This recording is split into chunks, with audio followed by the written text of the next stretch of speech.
Wednesday night OWCP chats with Chris and Gini. If you weren't here before, we started early and forgot to put it onto Facebook. It was only running on our YouTube page. Yeah, and then you guys wouldn't have even seen anything. Anyway, welcome back, everyone. We know we've been gone for the last 2 weeks. Chris? We were in Manhattan, and we were in Norwood, Massachusetts, which is a suburb of Boston, doing open houses for two of our really fantastic offices up there. And just leaving Massachusetts, that office was so incredible, right? Oh. I mean, like, I've never seen anything like it. And I've been doing this a long time. She's been doing this a long time. And the office really went the extra mile. They did. It was They really so much did. fun. And they had these cool balloons who made the balloons? One of the staff members. I mean, if you guys saw, I posted all these pictures right here on Chat's page. Balloons. They made a cake. They made a welcoming Chris and Gini sign and welcome to the open house. Maria, Marissa, Dr. Fred, and John. They did an amazing job. I shout out to them. Kudos goes to them. Yeah, it was a lot of fun. And so we haven't been on Wednesday night chats for, I guess, now 3 weeks. We've kind of been doing Thursday night chats. Yeah, Thursday night chats. And we will only be doing Thursday night chats when we have to travel and we're doing our open houses. Other than that, we will always do them on Wednesdays unless we say something. Right. And so tonight is a very special edition of Woodshed Night. For those of you that don't know what Woodshed Night is, it's going to be a little different tonight. But in the past, Woodshed Night is where I go out and take supervisors behind the woodshed. And I love saying that this one time she said, we're going to take supervisors into the woodshed. And I said, no, they're not allowed in there. That's where all the fun stuff is. Yeah, right. That's where the fun stuff happens. So we don't let them in there. They go out back where nobody likes it that much. But tonight, I've been getting told by a lot of people on our team and been getting some messages from people outside of our organization that I should play nicer in the sandbox. I don't do that well. I don't think you've ever played nice in the sandboxes since you were little, right? No, not with management. I don't. No, I mean, with the best friend I grew up in, if you get in the sandbox, that's like getting in the ring, like fight. Right. And so that's how it's been. I've been really hard on management. I'm not going to be easy on them tonight. Don't get me wrong. That's not going to happen. But instead of just like bashing them, because I think that doesn't help you. I don't think anybody is helped by me bashing management and then you going to work tomorrow being pissed off at your supervisors. Look, I know you don't need extra incentive to be pissed off at management because we know what they do. Right. But tonight, what I want to talk about is what they're doing and how they can do it better. Because here's my message. What we're trying to do is get you better, but first, well, not even first, at the same time, get your claim accepted. And I've been getting told, well, in fact, Joe's going to hate this, but we got this letter. And I'm not reading the letter, okay? But there was a letter. It was written, doesn't matter where or who, but it was written by somebody in HR at one of your agencies. And it was a letter to a claims examiner saying, these federal injury centers people, they seem to only care about getting claims accepted. It looks like they just want to make money. So that's why they get claims accepted. How rude. And they do a lot of therapy. And then this person, who's not a doctor or probably licensed at anything, like me, by the way, but, gave his or her opinion on the course of treatment that this particular person was getting. Right. And then said, and nobody gets back to work full duty, which isn't true. So I went and looked and said, well, shoot, lots of people are back to work full duty. And then we did a survey. We just started surveying our offices. And we found out that all the offices we surveyed, and it was a lot of them, have anywhere from like 93 to 100% return to work. So now somebody's probably new here and they're thinking, oh God, here we go. This is the company doctor. Well, it's not. Let me explain the deal. Is we want you to go back to work because over the years, I've spoken to thousands of you. And the thing is, because we fly around and we do this, in fact, we're going to be in Orlando next week. Yeah. Hanging out with some of the APW folks and some of the other folks from the VA. Some AFGE people. Yes. And then the next week, we're going to be in Miami all week long. I'm looking at my calendar over here. And we're going to be interviewing Victor. And that's going to be so much fun. Everyone loves Victor Sanchez. We might get a few more APW people there, I sure hope so. Say hello, but yeah. But the point I'm making is we travel around and we have an opportunity to talk to a lot of you in person. And the one thing that always stands out, and it has for years, is that when you're hurt at work, you're not getting paid because you have to go back to work hurt. And it's hard to do that. And so you end up exhausting all your sick and annual leave. And when that's over, then what? Right? Like then you're not getting paid, or you have to go back to work and cripple yourself to do this heavy job that you got hurt doing. And so we effort to get you all back to work because we know, and this is a Chrisism, it's like something Chris says all the time as I'm talking about myself in third person.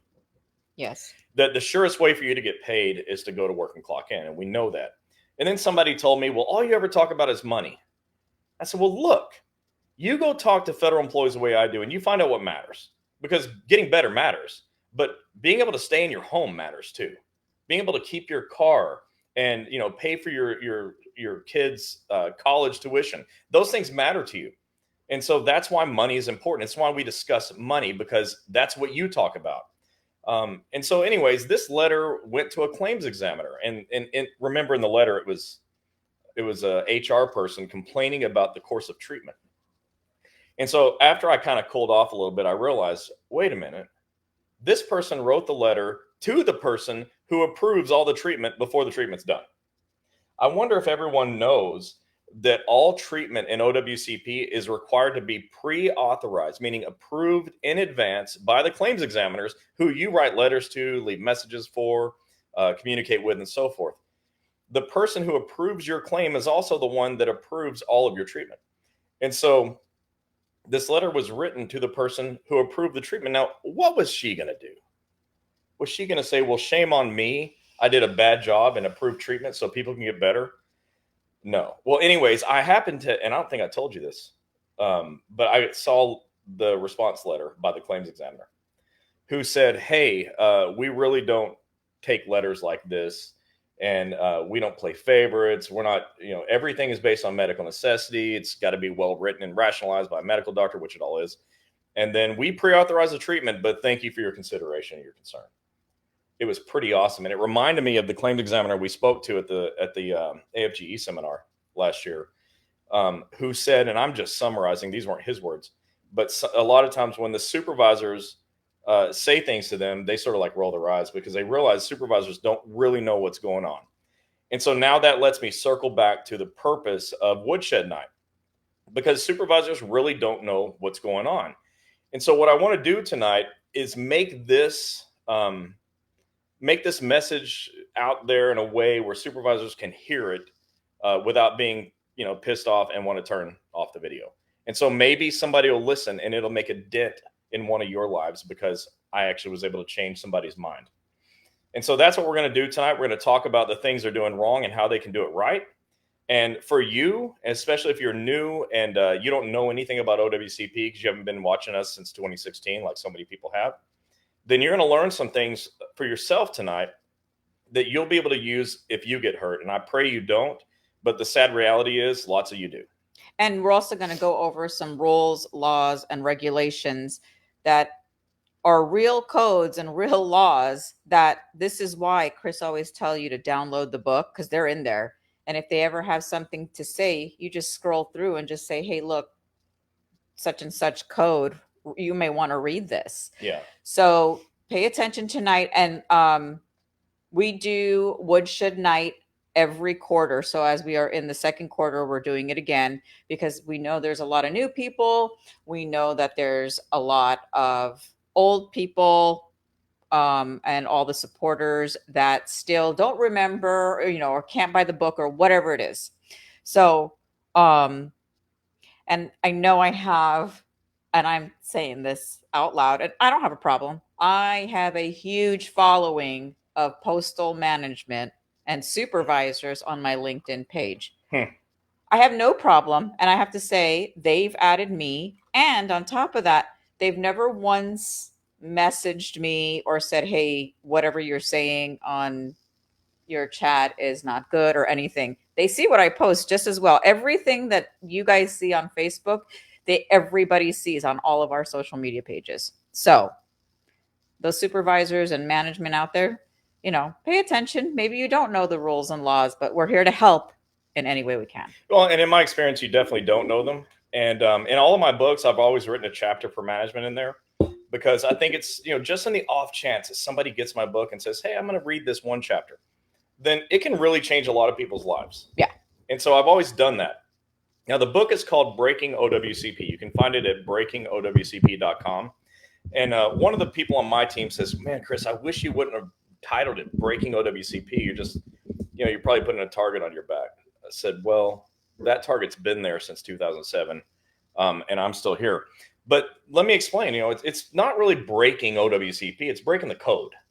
And breaking the code has probably been taken already. I'm sure that there's a book called that. But I remember when we did ask our audience, they really liked the title. They really liked it. I know.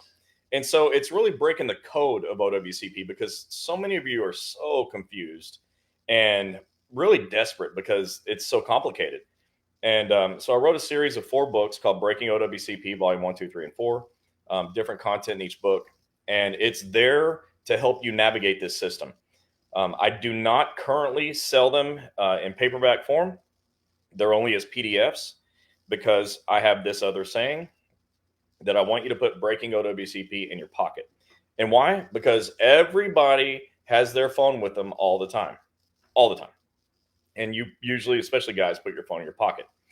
And when something comes up and you need the rules, laws, and regulations, you need to know something right now. It's really great to be able to just pull that up and say, no, here's what it says. Here's what the Code of Federal Regulations says about CA-16s or whatever, right? And so that's why it's on a download. So go to breakingowcp.com and download that. And I think it's going to help. But with the rules, laws, and regulations, especially, because trust me, it's really complicated. I read them all over, years ago, and I continue to do that. I try to stay up to date on things.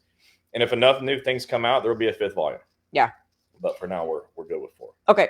Just a quick shout out. We're going to do shout outs later, but Frank from Brooklyn, New York. Hey, Frank. We got Diane from Michigan and Paul Wedge. Hello, guys. Again, I'm sorry I missed you guys in Norwood, Massachusetts. Don't worry. We will be back again, but a lot of you keep asking when we're coming to do a sip and social in your city, and there is no locations there. So we do this for open houses, so you guys know. So this is why we put the flyer out and we promote this from like a month ahead, so you guys have enough time to see if you can come out. So with that said, I see everybody on here. Thank you. Hold your questions until Chris says, okay, if you have any questions. I know there's some on here already and we'll get to them, but let's get through this because it gets very lengthy. Yeah, and another thing, you're gonna see messages from federal injury centers of here or there. Right now, I see Kansas City, I see Greenville, South Carolina, and these are awesome offices.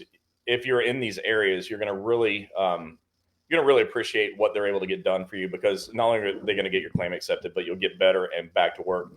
And I promised Dr. McMorris I would give a special shout out for him today. So sweet. He's such a good guy. Dr. McMorris is just south of Baton Rouge in Louisiana. And he's really turning it on, getting claims accepted at a high rate and getting people back to work. And 100% positive feedback. If you're in that area, you should not suffer. And also, if you spend any time speaking with Dr. McMorris, you'll want to spend more time doing it. So that's my recommendation. And definitely Dr. McMorris, what I think he's so cute, he reminds me of Mikey from the 80s. Do you remember Mikey? I don't know. From the cereal commercial? Well, he doesn't remind me of the cereal guy. No, he reminds me of Mikey, that Mikey's all grown up. That's Dr. McMorris. with an awesome country twang when he talks. I mean, he reminds me of being back home. So shout out to Dr. McMorris. Yeah, we're glad to have you in Louisiana. All right, so let's get to Woodshed Night. And also, look, tonight, if you have stories that you want to tell of bad things that happened to you in regard to OWCP and management, give us a brief synopsis, like the cliff notes of the cliff notes.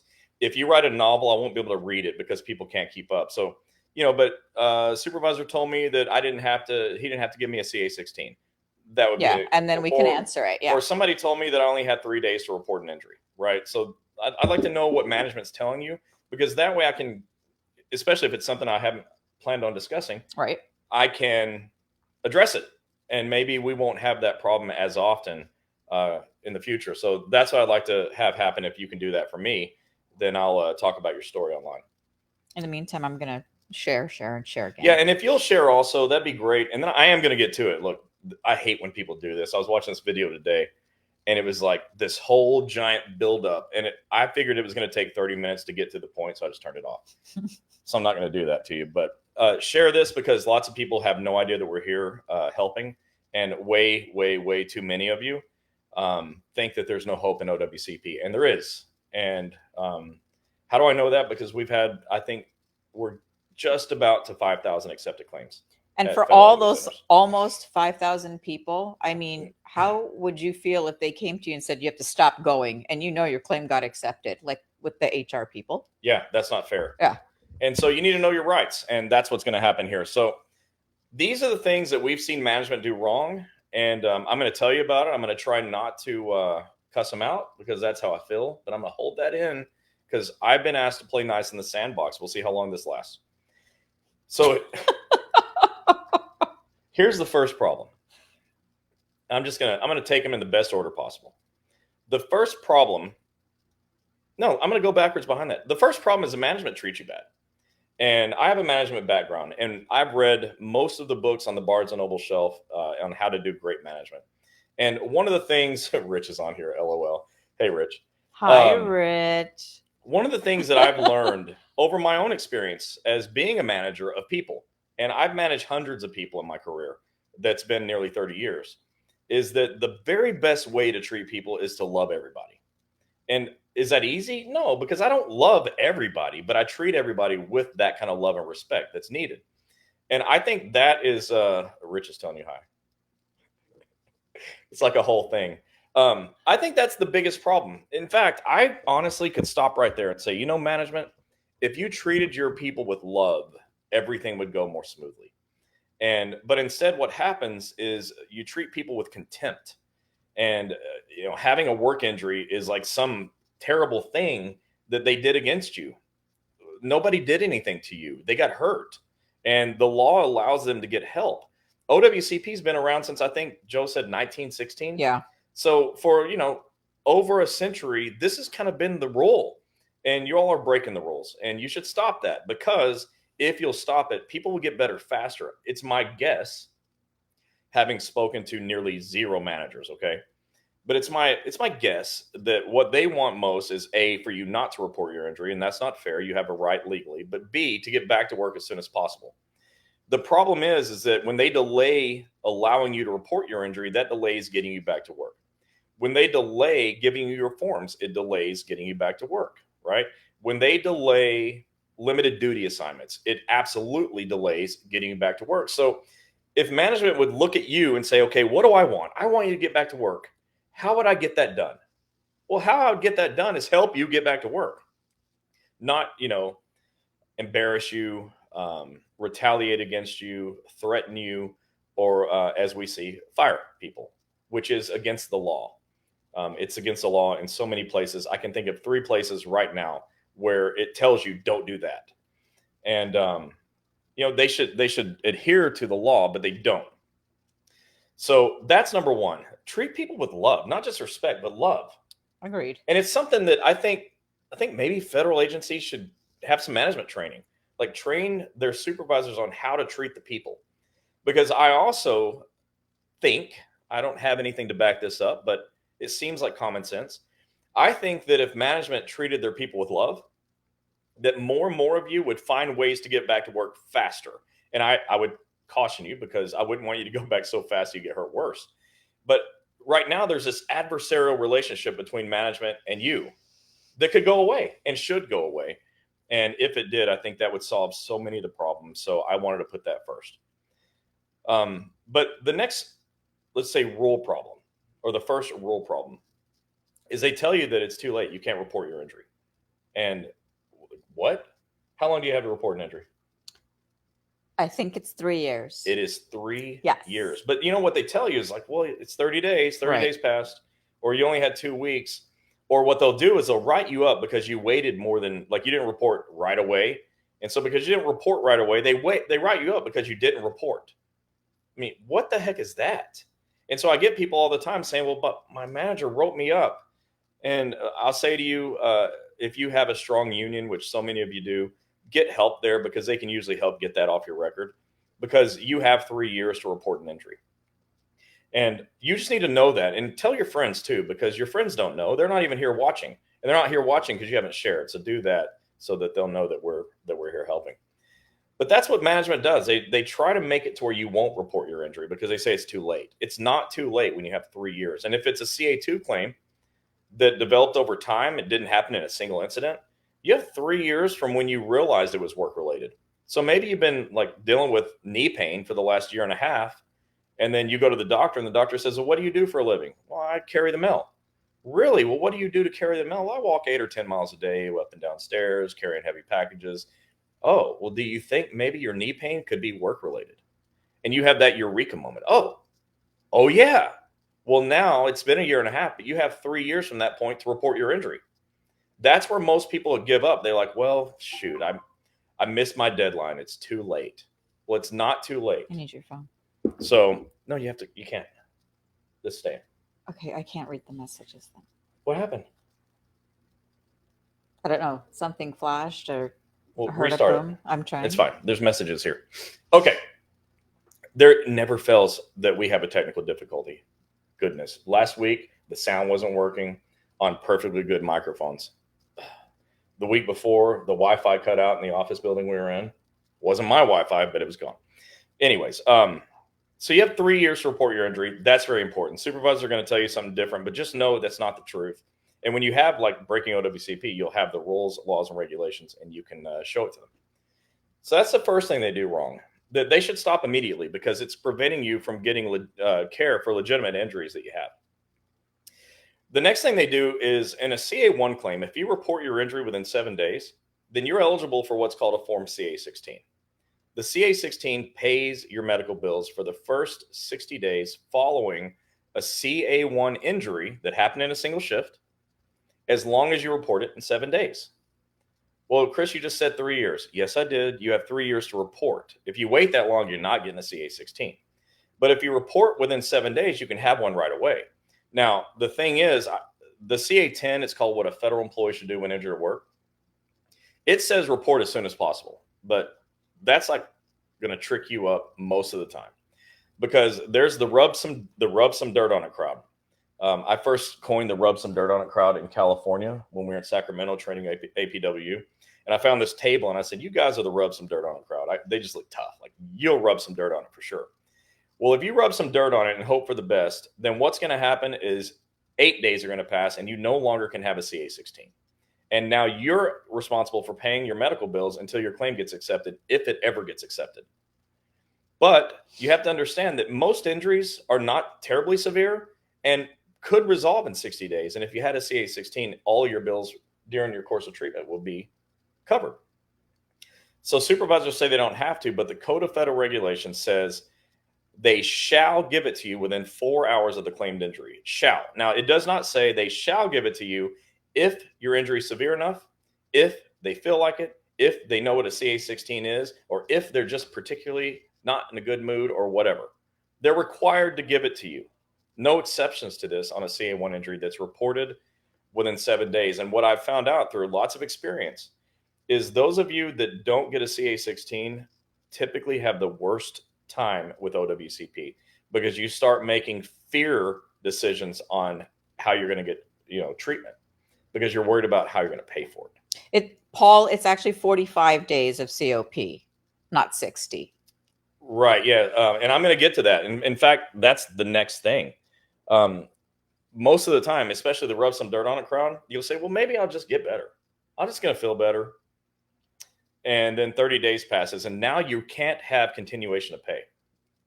But Paul, that was 60 days of having your medical bills paid. That's what a CA16 does. It pays your medical bills for 60 days. And when your supervisor doesn't give it to you, that puts you in a bind because now you got to figure out how to pay for it. And most doctors outside of federal injury centers will not accept OWCP. They want to take your health insurance, which comes with copays, deductibles, co-insurance. And that's not fair. That's not what the law was meant to do.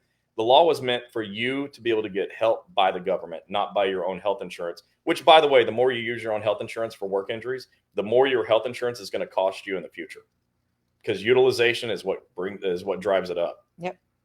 Okay. So that's not what we want to do. So get a CA16 from your supervisor. And those of you with strong unions, go straight to your unions and get help because you need it. Your lives can spiral out of control financially if you don't have a way to pay medical bills.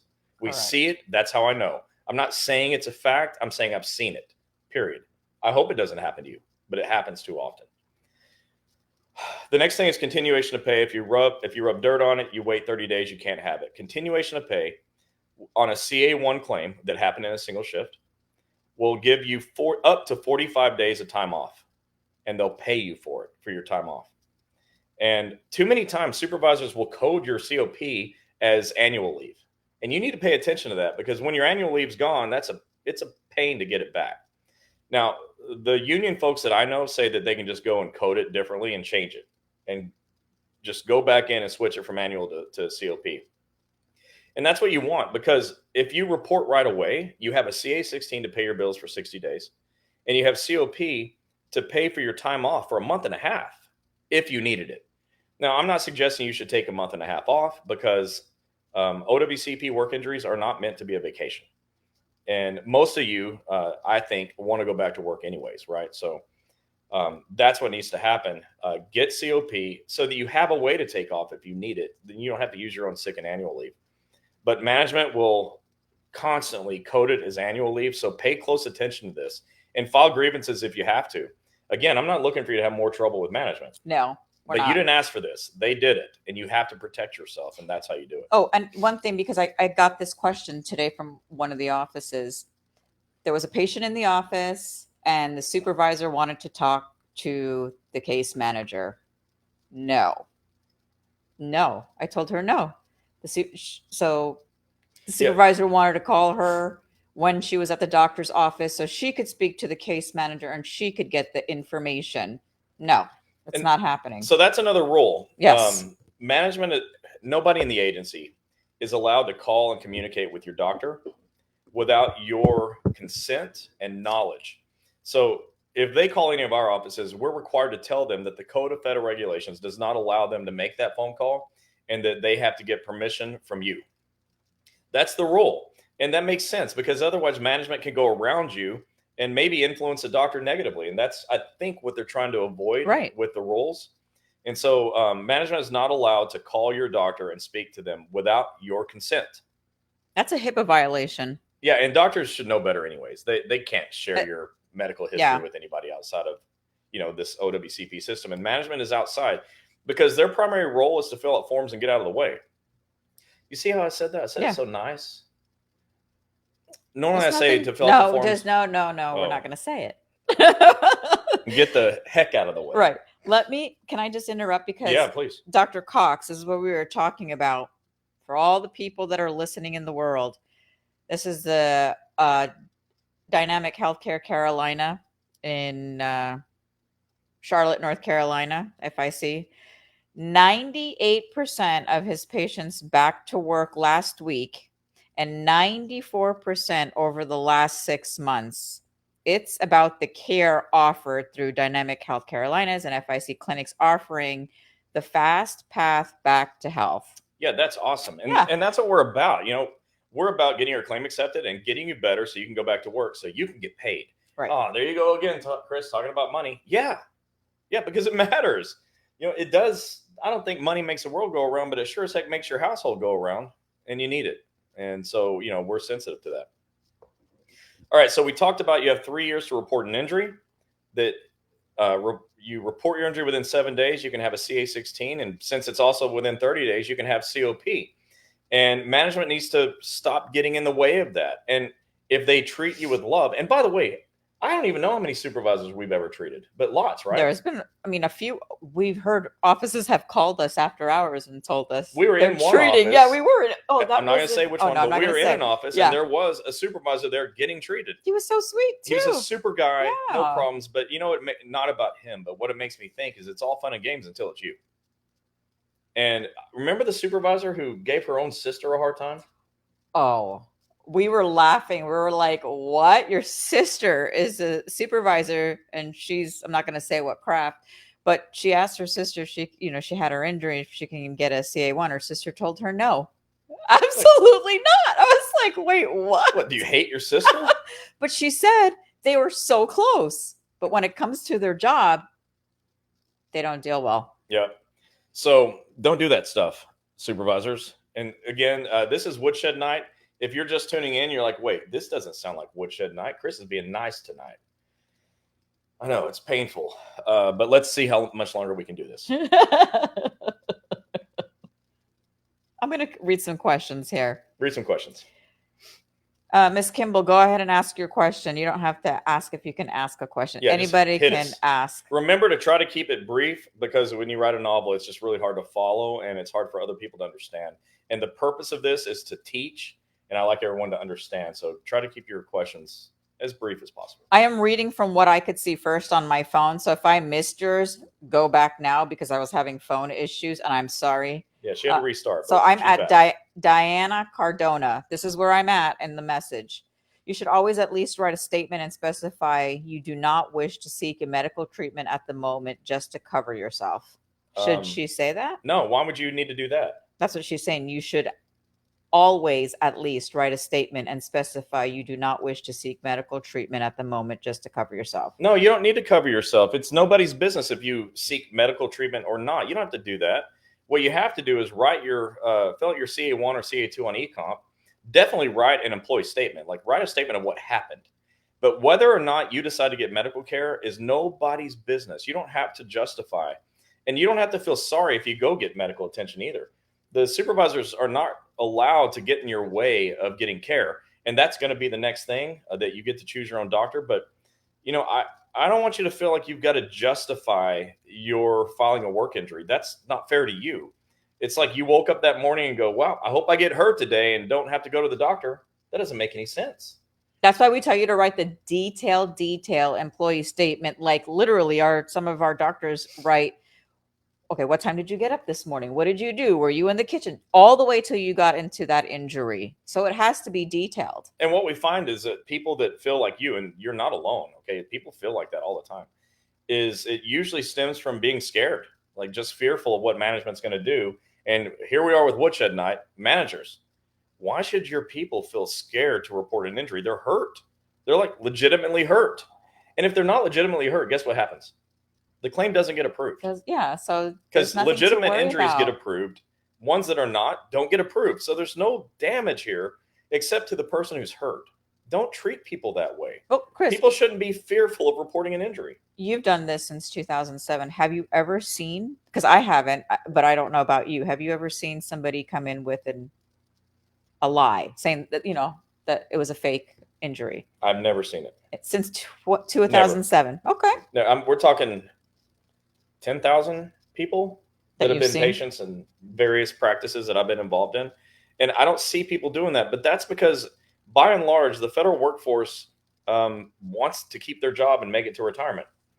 They're not trying to screw over the system. And so managers should cut it out. That's not what's happening. Yeah. And if it is, by the way, a good doctor is going to sniff it out. That's what I was going to say. And it'll be over. And what they'll do is switch it to their health insurance and say, hey, yeah, oh, it turns out you were bending down to pick up a pot out of your pantry or your cabinet and you hurt yourself in your kitchen at home. That's not work related. And no problem. So now it's not a work injury anymore. Some people don't know. Yep. Like the lady that called us a couple years ago. And with that very thing that happened. Yeah. She said, I said, where did you get injured? She said, in my kitchen. She was bending over. And I was like, well, that doesn't count. But new people are confused. Yes, because they don't understand. I'm pretty sure they don't teach OWCP in your orientation, when you get hired. So it's confusing. But outside of those types of things, that doesn't really happen. And so supervisors should just take it easy. Take it easy. Let people get better. And then they'll get back to work so much faster. But if you prevent them from getting help, then the injury is going to linger and it'll be a problem for you for a lot longer than it would be if they could just go get help, get better, and get back. Get help, get better, and get back. That's actually pretty good. What else you got? Tim, that was a really sweet message. Tim, he called us like the power couple that's helping millions of lives. However, Tim, if it's not for all of you guys having your locations, we couldn't be doing this. That's right. So you guys are great. Tim said, celebrating 400 approved claims in Maryland, DC, and Virginia, FIC of DMV. Damn, Tim. 400. Good job. Congratulations. And to all your patients that have approved claims, congratulations to them too. Michael says Iowa does not have very many OWCP doctors. Well, Oh, Michael, to we be clear, know. they have none. Unless there's one that I don't know of, I'd like to meet that person. Right. Okay. Miss Kimball said, I'm dealing with OWCP and my case has been on my caseworker's desk, and today makes a year. So I have a new caseworker as of yesterday, and she said, this is awful, and she's working on it. I have some more questions. Well, hit us. Ask away. All right. So that's the last question, guys, that I can see from my phone. So if I missed your questions, go ahead and retype it. You can scroll these. I don't know if you want to do that, but you can. I'll let you go ahead first and let's see Okay. what's happening. All right. So here's the next thing that I want to deal with. And again, we're doing Woodshed Night. This is the PG version of Woodshed Night. Yeah, PG. PG. Normally it's rated R plus. But this is a PG version. I've been requested to tone it down. It's not easy for me, but this one really frustrates me. So we're not just Wednesday night chats with Chris and Jeannie, but we're also Federal Injury Centers. Federal Injury Centers is a franchise with doctors across the country. Nearly 60 offices now in 27 states. We've been growing slowly, but we're doing it effectively as much as possible, getting good doctors on board to help you with. And then what happens is, and by the way, we only do that because you don't have any doctors. We just get this guy from Iowa saying, we don't have very many. No, you don't have any. And I don't have an office there either, which frustrates me. Although Iowa's like definitely on my bucket list. Now somebody's out there going, well, what about me and what so-and-so state? You too. But years and years ago, I was at a restaurant in Texas where I'm from. And I got a phone call while I was at dinner with a friend. And it was a lady from Iowa who saw me on social media. And I stepped away from the table, and for the next hour and a half, I helped her at the restaurant. It was loud, but I did it. And I said, I got to have an office in Iowa. And that lady made a huge impression on me. I never forgot. So, yeah, we want it in Iowa. But we're not everywhere. And when you have an opportunity to find an office that can really help you, a doctor that really knows what they're doing, that has a nearly 100% success rate, then you want to be able to go. And your supervisors tell you that you can't go to the doctor you want to. You have to go where they send you. And then what they do is they'll send you to like an urgent care or the ER or probably Someplace, those, yeah. usually like that. And that's fine. Urgent cares. I go to walk-in clinics and I work with doctors every day. I know all the doctors and I still go to walk-in clinic. But what will happen is a lot of supervisors will send you there, but the rule states that you have the right to initial selection of physician and that nobody can get in the way of your right of choosing your doctor. And you can't be forced to go to any doctor you don't want to go to. And if you're a VA employee, you cannot be forced to go to a doctor who's employed by or under contract with your agency. So you have the right to choose any doctor you want, and nobody can do anything about it. And then, like, it's a chiropractic office, right? Because a lot of Federal Injury Centers offices are owned by chiropractors, but they are operated with medical staff, okay? Like physical therapy, medical, it's multidisciplinary. Now, if you're not in the healthcare world and instead you're in a federal agency like the post office, and you don't have any healthcare experience except for you went to the doctor once, well, then you don't understand that that's the norm now. Standard of care now is multidisciplinary. It's multi-disciplines under the same roof, and that's how Federal Injury Centers is in every single office location. But there's an MD. There's always a nurse medical practitioner doctor or a PA. PA. There's always a chiropractor. Not always, actually. Usually, and there's always or almost always physical therapists and licensed physical therapy assistants and licensed massage therapists. Like we run the whole gamut. And but your supervisors say, no, you can't go there. You have to go where I send you. And so they send you to a walk-in clinic or urgent care. And here's what happens to you.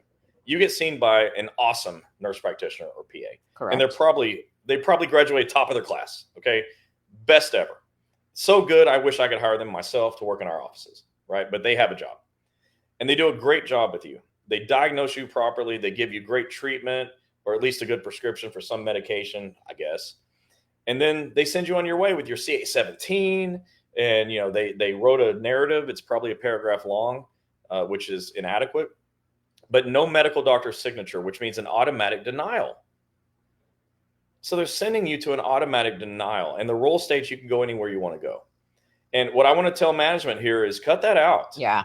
Get out of the way, okay? If you want to make a suggestion because somebody gets claims accepted, somebody knows how to do the job right, there's a medical doctor on site that'll help, then make that suggestion because that's a good suggestion.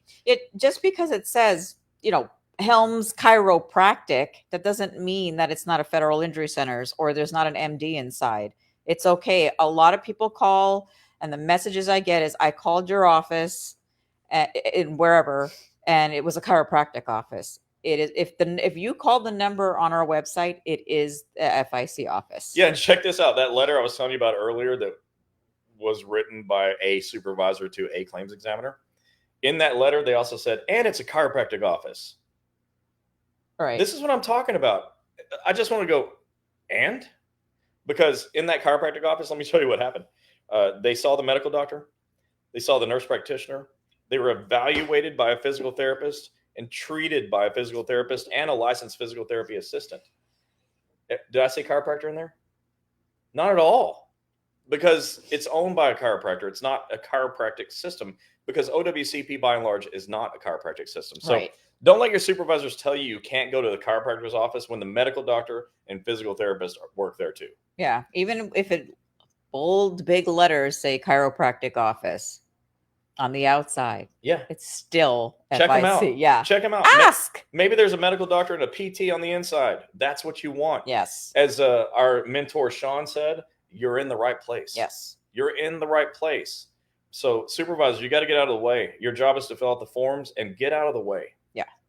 So ask a few questions. All right. Jody said, so what should a person do if they were injured and told the supervisor and they failed to file an injury report? Her injury was August 2021. She has been paying for this on her own. Well, first of all, she doesn't have to go to the supervisor. She has to fill it out online. You're testing me right now, aren't you? Yeah. And you fill it out online at ecomp.dol.gov. And he's coming up with something. I see his brain. Let's read it again. So what should a person do if they were injured and told the supervisor and they failed to file the injury report? Her injury was August 2021. She has been paying for this on her own. All right. So file a grievance with your union. And that's the meanest thing I'm allowed to say tonight, because filing a grievance is a real thing. If you're in a union, you can do that. They're violating the laws when they don't allow you to report your injury. But when you go to ecomp, it's ecomp.dol.gov. You can file it yourself, and that's how you're supposed to do it. Even in 2021, I think that's when the new CA10 came out in October. So, and they were using ecomp prior to that. But now it's like the rule. It's not just an exception. So you go to ecomp and you fill out your own CA1 or 2, and then you go to the doctor and you just get a medical report from the doctor and get rolling on this thing. Now the supervisor is going to receive an email, and they have to fill out page 2 of the CA1 or CA2 and then submit that within 10 days of receiving it. And so when they don't do it within 10 days, they just broke the law. So you file a grievance on that too. Oops. So they didn't allow you to do it, and then they didn't turn it in time. Now, OSHA may have something to say about this too. If you call 1-800-321-OSHA, you can ask them, is it a violation of law for the supervisor to not allow me to report and file my injury? And let me tell you what OSHA says. They have 9 employee rights on their website. You can look them up. The 6th employee right is the right to report a work injury. Why do they put that one in there? There's only 9 rules. Like, I hate 9-point list. If it's 9, it better be 10. If it's 4, it should be 5. And if it's 6, I'm like, maybe I can just combine one of these together and make it 5. I'm really funny like that. He is. But there's only 9 rules. And the 6th one says you can report a work injury. And then you go to another page. And on that page, it says it is a violation of law, or it's a crime to prevent you from exercising your rights under the law. So I wonder what OSHA would say about that. And then other people say, well, I don't want to make accusations. I don't want you to make accusations. But I think it's an interesting question. Is there a violation of law here? Is this a safety issue that I'm injured and they won't let me report my injury and get help? All right. So OSHA and filing grievances, those are the way to go. But don't forget to go to ecomp and file your forms on ecomp. You don't need permission from a supervisor to go to ecomp. And this is woodshed night, so management, get out of the way. Okay, just fill the forms out. And then here's the other thing management does. I know you have more questions, but when they start filling out the CA1, on the back, there's like 4 or 5 questions that could totally hose your case, like cause it to be denied. At least that's what managers think. Some of them, not all of them. Right. Now, just now in my head, 2 supervisors came to mind that I really like quite a bit. So, and you know who you are, so I'm not talking about you. But what they'll do is like, there's a question: did this happen in performance of duty? They'll say no because you hurt yourself in the parking lot. Well, that's not right. They're going to say no. Or was this due to willful misconduct? And they're going to say, yeah, willful misconduct. This person did it on purpose. Or does your knowledge of the facts of this injury agree with the statement of the employee or the witness? No, because this. Well, so supervisors just don't. Let me tell you what the claims examiners that I know say. They roll their eyes at you. Like, they're not buying it. They know that most of the time you just have bad intentions. And I get this on good authority from claims examiners. So just don't, man, just tell the truth. Don't try to be a jerk about it. Right. And don't try to hurt somebody's case, because here's what's going to do. Here's what's going to happen. The injured person is going to go to the doctor. And if it's federal injury centers, for sure this is going to happen. We're going to address whatever you said on that form in our narrative report that goes to the claims examiner. So the claims examiner already sees what you wrote, and then they're going to get what the doctor says about it. And what we're going to do is we're going to cite the rules, and we're going to say why what you said is wrong. And it's going to be maybe embarrassing for you. And embarrassing is the nicest thing I can say right now. All right. I really don't want you, the supervisors, to be embarrassed by saying something stupid. And that's what's happening. And they're trying to hurt these cases. And I've got countless. I mean, when I say countless, that technically means I can't count. It's so many. Countless people that have shown up with a CA1 form with these crazy things written on them. And we just write in our narrative reports what actually happened, and the claim gets approved. So it was just a big waste of time that caused animosity. It's unnecessary. I'm sorry. Our dog is snoring. So Gizmo's about this big, and he's down there snoring like a freaking train. And I'm just looking at Chris trying. Can you maybe nudge him a little? Yes. Hey, maybe stop. This dog snores when he's awake. Okay. Lonnie, how are you? What's up, Lonnie Lonnie? Duke. He said, do you have the right to change doctors if the first doctor refuses to respond to requests for information from OWCP? Absolutely. You know, the worst thing is when the doctor won't cooperate with OWCP. That's just silly. And I think your claim examiner would be happy to let you change doctors, but you got to write a letter requesting a change of treating doctor. If your request is denied, you can ask your doctor to refer you to somebody else or to remove themselves from your claim. Right. And that request by rule shall be approved. Maria Portal said, I asked for a doctor's signature. Then they had to re-ask. Finally, the doctor signed next to the practitioner's signature. Great. They finally did it for you. Nice. But the thing is being persistent. Yeah. Sandy, so OWCP told me I can't get a schedule award and my monthly pay is this so. You cannot receive OWCP pay and schedule award pay at the same time. That is a fact. Jody, are they going to tell her it's been too long? How does she get around that? She did not know about eComp. Well, as long as it's been 3 years. Less than 3 years. Yeah. As long as it's less than 3 years, you can still report an injury. It's fine. And when you told your supervisor, that was reporting. So you're good. By the way, I'm sorry. Let me just say, reporting does not mean you filled out the CA1 or 2. It means you notified management that you were injured. That's what's required. Right. I recommend doing that in writing by email or something, though. Can I go? Yeah. Rick Steiner, what legal punishment penalties can management face for violating the law? Oh, great. This was coming up. Rick, that's a good one. I was going to talk about this anyways next, so here it goes. Both the Code of Federal Regulations and the United States Code state, and I believe if you're a postal employee, you can find this in the ELM as well. But it says this, and this is a summary, a paraphrase. I don't have it memorized word for word. But they both say essentially it is a crime to prevent someone from reporting their injury. And that crime could be punishable by up to $5,000 in penalties and 5 or 10 years in prison. But let me ask you something. If it was 5 days in prison, would you want it? I wouldn't. If it was $500, would you want to pay that? Because if they start enforcing the fines and you do this all the time, like so many supervisors do, that's going to add up. And, the years behind bars will add up.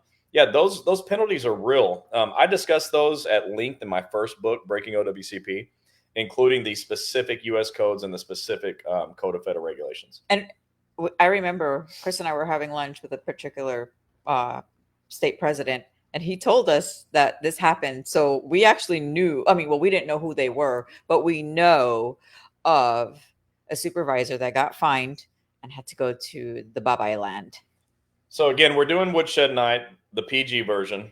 It's not my favorite thing to do because I prefer being the way they are to you. I like doing that to them, but I've been asked to tone it down.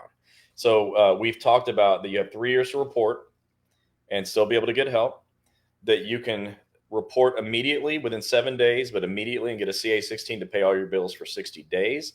And management's required to give it to you. They shall issue Form CA-16 within 4 hours of the claimed injury. Yes. That as long as you report within 30 days your CA-1 claim, you can have continuation of pay, which is good for up to 45 days of time off. But unfortunately, too often management codes that incorrectly as annual leave, and that's not fair, or sick leave. That's not fair because it's a work injury. They try to prevent you from reporting your injury by not filling out the forms. That's not okay. They have 10 days to submit that to OWCP, or you should file a grievance and contact OSHA. Yeah. At 1-800-321-OSHA. And what else? What other questions we have? Kelly Donald said, Oh, and you can pick your own doctor. Sorry. You can choose your own doctor. They cannot send you to the urgent care. Go where you want to go. Now, if you love that urgent care, go ahead. But make sure the medical doctor signs off on everything. Now you can go. Okay. Kelly Donald said, can a federal injury center see you and write a letter to add conditions without changing doctors? I mean, yeah, it's called a diagnosis expansion. Of course, we can do that.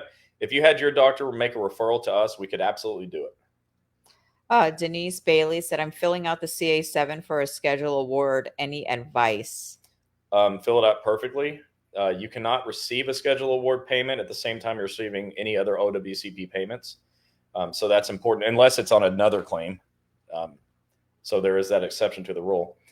And but yeah, fill it out perfectly. You need a medical report from your doctor explaining that you're at MMI, and it's got to include a 6th edition impairment rating. If I go any deeper into this conversation, you're going to be super confused. But we do have a podcast called Breaking OWCP with Chris and Gini. You can find it anywhere you listen to podcasts. And last week we had a podcast with attorney Eric Blowers where we spoke at length about schedule awards. I strongly recommend listening to it. And It wasn't that long. It won't take a long time to hear it. Yeah, because Patricia Burrows said, how do you start a schedule award? So yeah, go to last week's podcast. But you start it by being placed at maximum medical improvement by your doctor. It's a medical determination. It's not something you can do on your own because you're not a doctor. And then the doctor's got to do a 6th edition impairment rating, attach it to a CA7, and turn that into your claims examiner. Yep. Emma said, thank you for Federal Injury Centers of Thousand Oaks. They helped some carriers from Bakersfield get their CA2 accepted. I share and talk about the knowledge I have learned from both of you. Awesome. Oh, that's awesome. I love hearing about wins. I mean, all we do is win, but I love hearing about them. Check one more, please. You keep going. Okay, so I'm really interested in like what your supervisors are telling you. What things are you hearing? And, what are your coworkers being told? Because those are things I can address here too. And I think that would be very, very helpful. And it's also really helpful for people that are here listening and seeing your comments, because my experience is most people think they're the only person this ever happened to. They feel like they're on an island all by themselves. And it's like the worst thing. And nobody's ever heard of this happening before. But the truth is, we hear it all the time. And it's happening to so many of you. And, if you share your story, I think it's going to really comfort somebody else knowing that they're not it. Yep.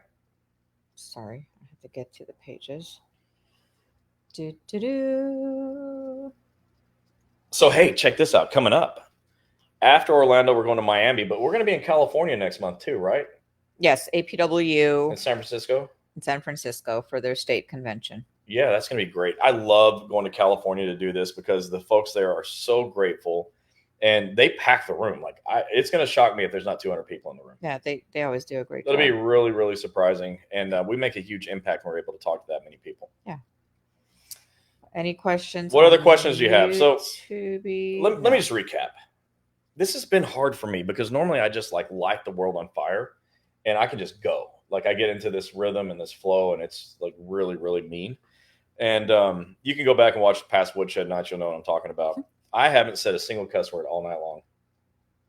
That's tough. I normally can't go this long without it, especially on Woodshed Night. But, supervisors, here's the key. Treat your people with love and respect. And if you'll do that, your folks are going to get back to work fast, or at least faster. And writing letters to the claims examiner, that's just silly. You're making yourself look silly, okay? Because the claims examiner is the one that approves the claim and approves the treatment and pays for the treatment. Yep. You think they don't already know what's going on? They're right in the middle of it. So, like, just stay in your lane, fill out the forms, help people get to the doctor they want to go to, help them get the treatment they need, and help them get back to work. And so, this is going to be my last topic: limited duty assignments, because getting back to work is the main goal. And unfortunately, everyone doesn't go right back to work full duty because injuries are real. And something happened at work that made you injured, and you've got to get past that. I was talking to one of the doctors today who said he had somebody with an abdominal muscle tear. Yep. Imagine you tear a muscle in your stomach. What does your stomach do? Everything. You can't move without your stomach muscles tightening up. There's nothing you can do. If I raise my arm up, my stomach muscle here tightens up. That's just how it goes. Everything you do requires your abdominal muscles. And this person was being given a hard time because they'd been out of work and on limited duty for a long time. And that's just not reasonable, okay? You're going to need limited duty. And so the laws allow for limited duty assignments, which allows your doctor to write restrictions so you don't get hurt worse when you go back to work. And this is important because the more you're able to work on restrictions, the faster you're going to be able to get back to work overall. And what supervisors are doing is against the rule. They're putting the limited duty offer in front of you and saying, sign here. And for the longest time, what we heard people say is, I'm being told that I'm going to sign this under protest. Oh, yeah. Well, why? Because you don't have to. Here's what the rule says. The supervisor sends the limited duty offer to the claims examiner. The claims examiner reviews it and then notifies you that there appears to be a valid job offer on the table. And so now you need to take it to your doctor. And guess what? You have 30 days to let your doctor review it.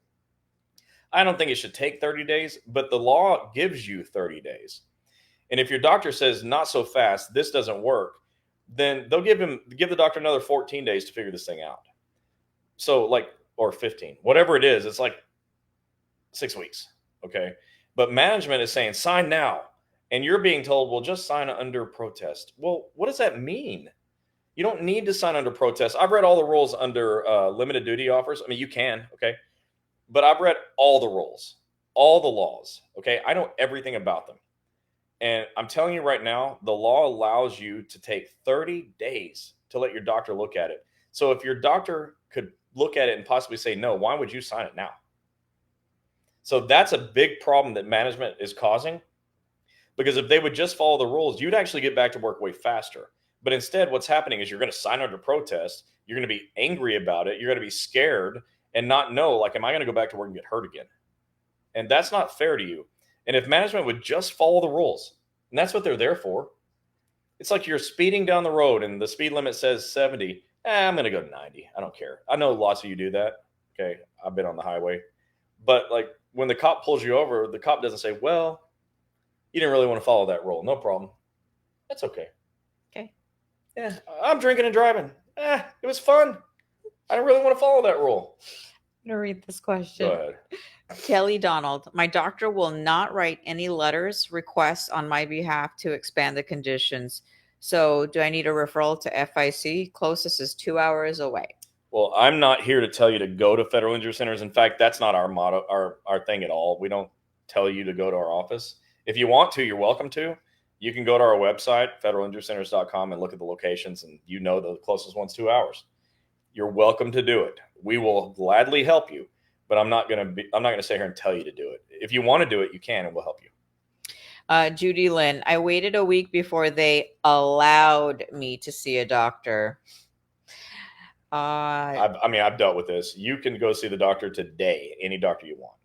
Jody, I had an injury in 2008 and 2015 and never got a schedule award. Can I still get one? Well, the good news is if you have a body part that is rateable in the impairment rating, you have until the end of your life to do it. So just stay alive. Paul Wedge, LOL. My supervisor didn't even know how to do anything. I had to talk him through it all. Oh, gee. Now, somebody the other day, and this has been said to me like handfuls of time, said, would you do a supervisor training? or I think it was like because some of the supervisors are in a management union. Yeah. And they were like, would you go and do training there? And I said, yes, but they're not going to like it. Because I'm not going to say anything different. The rules are the rules. I'm going to say what I say to you. I'm going to say it to them. Okay. So anyways, I don't know what to tell you about that. Hopefully they'll watch this. Kelly Donald, can you explain what FICs will and can do? Do they do FERS medical retirement letters?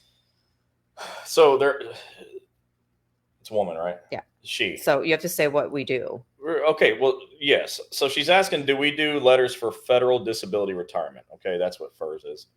And was it Federal Employee Retirement System or something? But anyways, yeah, we can write those letters. We can definitely write them. We write narrative reports for a living. We know exactly how to write narrative reports. Unfortunately, when you're going to do federal disability, the vast majority of the time you need a lawyer because they're going to deny you. Like the best report is going to get denied. According to the best lawyers I know, it'll get denied 40% of the time for no good reason. So you're probably going to end up needing a lawyer. We know them. I don't like using lawyers. The lawyers that are friends of mine know that I say that. I don't like using them. They're the one thing that's not free. But can we write the report? Yeah, we can write it. And what do?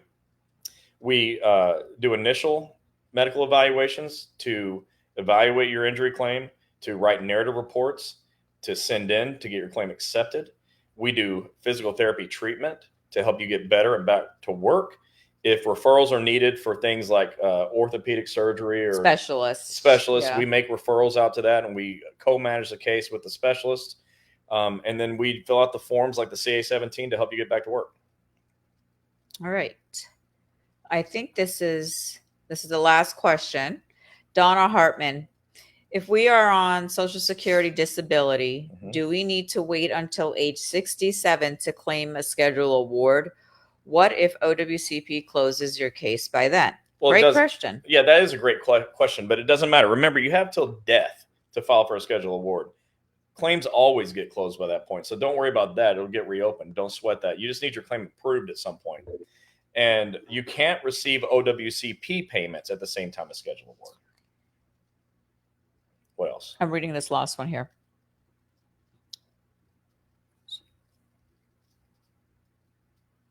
Oh.